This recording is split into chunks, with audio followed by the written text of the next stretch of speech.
here we talked about some examples of the integration with the process.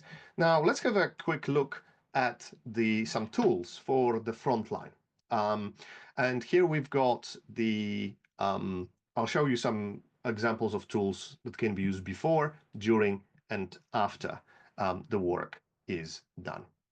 So first, before, we can engage workers into exploring what are the error traps and potential hazards. So here you see the wheels, my original wheel, and the adaptation done um, by the Energy Institute, as well as we've got the last minute risk assessment with questions checking if there are any conditions that um, increase the risk. Then during the activity, so we've got a number of techniques which have been tested in various industries. And so one is so-called 15-second scan. This is based on the research on on how our vision works, how our attention works, um, and showing that when we scan the area around us in a systematic manner through a pattern, for example, horizontally, we are more effective to capture potential sources of danger. And this technique is, for example, used in pilot training. So when pilots learn how to fly, they learn how to systematically scan both the what's around them outside of the plane, but also go through systematically through the different gauges. And I've experienced that as my pilot training as well, and it was very, very helpful. The next technique is so-called look, point, and call out. That technique has been tested and popularized, for example, in Japanese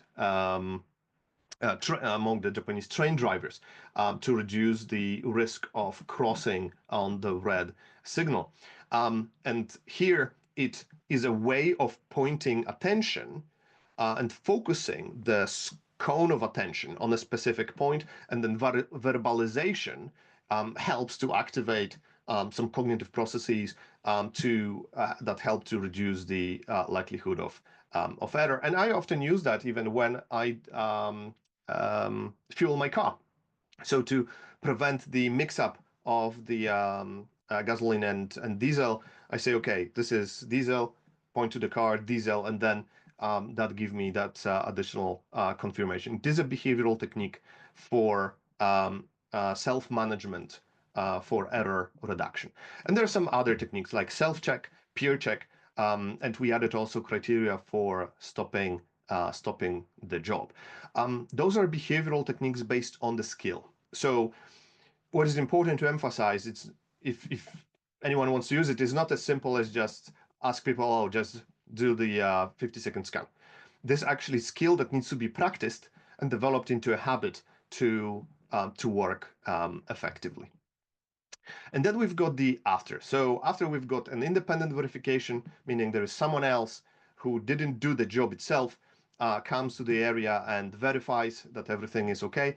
And we've got a post-job debrief. And these are a number of questions inspired by the operational learning from normal work, where people can reflect on what could be improved, what were the surprises, um, what were the weak signals and things that made the work difficult but did not result in any problem or an incident, and that would allow for capturing those issues in a proactive manner, building on the worker's experience from the job.